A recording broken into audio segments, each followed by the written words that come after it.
Bismillahirrahmanirrahim. Assalamualaikum warahmatullahi wabarakatuh. Nama saya Muhammad Muaz bin Abdul Kasim. Nama metrik 049839. InsyaAllah pada hari ini saya akan membincangkan tentang tajuk syarah hikam yang kedua di bawah nama dan kod khusus Dirasah Tasawuf Nasiyah USI 31602 di bawah program ISM Usuluddin semester 7. Nama pensyarah Profesor Madya Dr. Syed Hadrah Lutfi bin Syed Omar.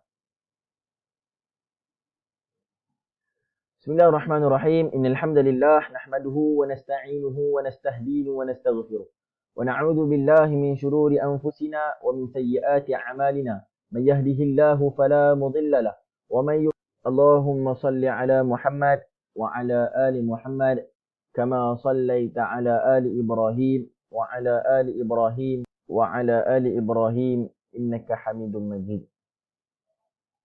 InsyaAllah pada hari ini saya akan membincangkan tentang satu kata kunci yang pertama di dalam syarah hikam yang kedua, iaitu kemahuanmu untuk tajrid, sedangkan Allah Subhanahu wa taala meletakkan kamu dalam asbab adalah datangnya dari syahwatmu yang tersembunyi, dan kemahuanmu kepada asbab sedangkan Allah Subhanahu wa taala telah meletakkan kamu dalam tajrid pula adalah bentuk turun dari kehendak yang tinggi.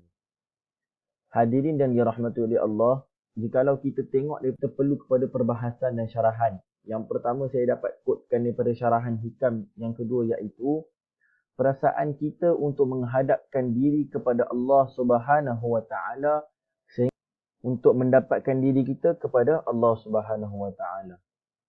Sebagai contoh, kita tidak mahu makan, kita tidak mahu minum, atau secara umumnya untuk kita tahu bahawa segala perbuatan yang harus bagi manusia kita akan rasa tidak mahu lakukan. Tapi harus diingatkan bahawa perbuatan itu bukanlah datangnya daripada iman yang berada dalam hati. Tetapi perbuatan itu datangnya daripada bisikan syahwat yang tersembunyi. Walaupun bisikan syahwat itu menidakkan kemahuan nafsu seseorang itu, tetapi ia kena tahu bahawa menidakkan itu telah dia bercanggah dengan sebab dan musabab yang Allah telah letakkan kepada seorang hamba. Walaupun kita rasa benda itu macam benda yang bagus, kita telah menidakkan nafsu kita untuk kita makan, menidakkan nafsu kita untuk kita menahan lapar, menidakkan nafsu kita untuk kita menahan daripada rasa mengantuk letih kita. Tetapi kita perlu ingat bahawa sebab musabab yang Allah letakkan pada hamba itu adalah satu ketentuan yang kita harus ikut. Itu adalah satu ketentuan yang kita perlu taat dan kita perlu tawajuh dengan benda itu. Tapi kita bercanggah. Kenapa? Kita tolak sebab dan musabab yang Allah telah letakkan. Yang ketiga ialah, sedangkan keinginan seorang hamba yang berinteraksi dengan al-asbab boleh melalaikan dirinya sendiri, kerana Allah Subhanahu wa taala telah meletakkan hambanya dalam at-tajrid. Maksudnya di sini hadirin dan hadirat sekalian ialah bahawa di sini ia menceritakan tentang jikalau Allah Subhanahu wa taala telah meletakkan ataupun telah mentakdirkan bahawa seorang hamba itu berada dalam alam tajrid, maka janganlah sesekali kita menurunkan, kita menidakkan perkara tersebut. Kita datang kepada musabab. Kita datang untuk mencari, iaitu kita telah membentuk satu turun dari kehendak yang tinggi. Maka Allah telah letakkan kita pada satu tahap yang tinggi, tetapi kita hendak turun kepada tahap yang rendah.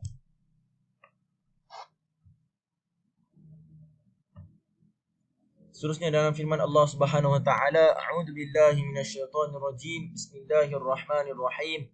Wa qur rabbi adkhilni mudkhala sidqin wa akhrijni mukhraja sidqin waj'al li min ladunka sultanan nasira.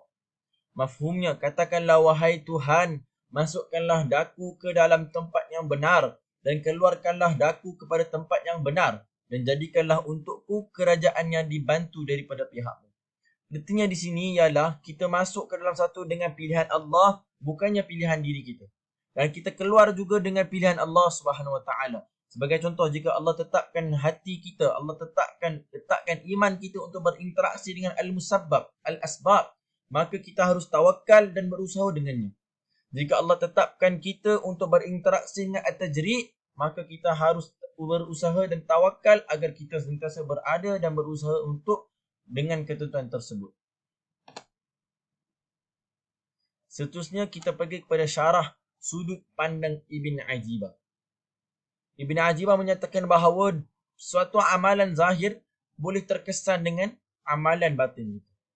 Yang kedua ialah suatu amalan batin dapat terkesan juga daripada amalan zahir yang dilakukan.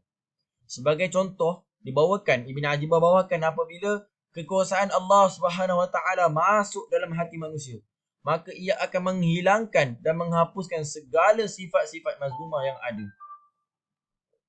Kerana apa tuan-tuan? Kerana apabila datangnya keesaan, kekuasaan daripada Allah, perbuatan atau apa yang akan dizahirkan daripada amalan zahir itu, perbuatan zahir itu adalah kekuasaan dan keesaan daripada Allah Subhanahu Wa Taala. Seterusnya kita pergi kepada tajrid. Tajrid ini mempunyai 3 benda. Yang pertama ialah tajrid zahir.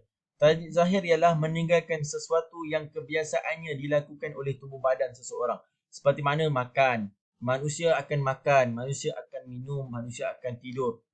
Yang kedua ialah tajrid batin. Tajrid batin ialah tinggalkan segala tuntutan nafsu bagi menuju kepada Allah Subhanahu Wa Taala. Apabila nafsu membolak-balik, apabila nafsu menyatakan untuk melakukan amal perbuatan maksiat, melakukan satu benda yang maksiat, maksiat kepada Allah Subhanahu Wa Taala, maka kita tinggalkan. Tajrid ini adalah tinggalkan tuntutan nafsu tersebut. Yang ketiga ialah tajrid zahir dan batin. Yang ini meninggalkan segala tuntutan yang ataupun segala penghalang oleh perbuatan zahir ataupun perbuatan yang batin. Seterusnya ialah amalan perbuatan. Amalan perbuatan mempunyai 2 amalan. Yang pertama ialah perbuatan zahir. Kita semua sudah memahami bahawa perbuatan melalui perbuatan yang zahir. Tetapi kita perlu ingat bahawa segala perbuatan zahir itu dimulakan juga dengan perbuatan hati. Iaitu hadis. Banyak mafhum-mafhum hadis yang menyatakan tentang innamal a'malu binniyat. Sesuatu amalan itu dimulakan dengan niat. Maka di sini ia menunjukkan bahawa setiap perkara yang dilakukan mestilah didahului dan didahulukan. Seseorang hamba juga mestilah menggunakan akal fikiran yang dikurniakan daripada Allah Subhanahu Wa Taala untuk sentiasa memantau segala perbuatan yang hendak dilakukan.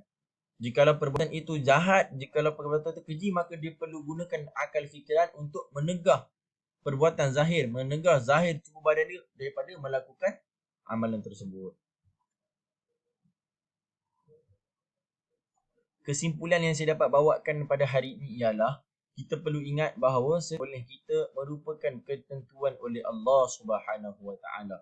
Tetapi kita diberikan kekuatan akal fikiran untuk kita berfikir sama ada perbuatan ini yang kita hendak lakukan ini adalah perbuatan yang baik ataupun perbuatan yang buruk lagi keji.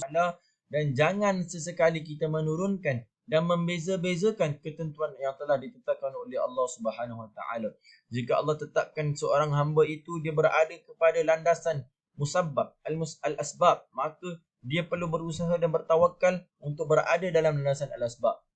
Maka jika Allah tetapkan seorang hamba itu dia berada pada landasan al-tajrid, maka dia perlu berusaha untuk dia berada dalam landasan tajrid. Perbuatan hati ataupun perbuatan zahir akan dapat kemaghfirah, akan dapat keampunan, akan dapat pertolongan daripada Allah Subhanahu Wa Taala kerana kita mengikut kehendak yang ditetapkan oleh Allah Subhanahu Wa Taala. Dan juga melalui akal fikiran yang Allah kurniakan kepada kita, maka kita perlulah ataupun perbuatan yang baik. Jika perbuatan itu perbuatan yang baik, maka kita perlulah berusaha untuk melakukan perbuatan tersebut supaya kita mendapatkan pahala daripada Allah Subhanahu Wa Taala.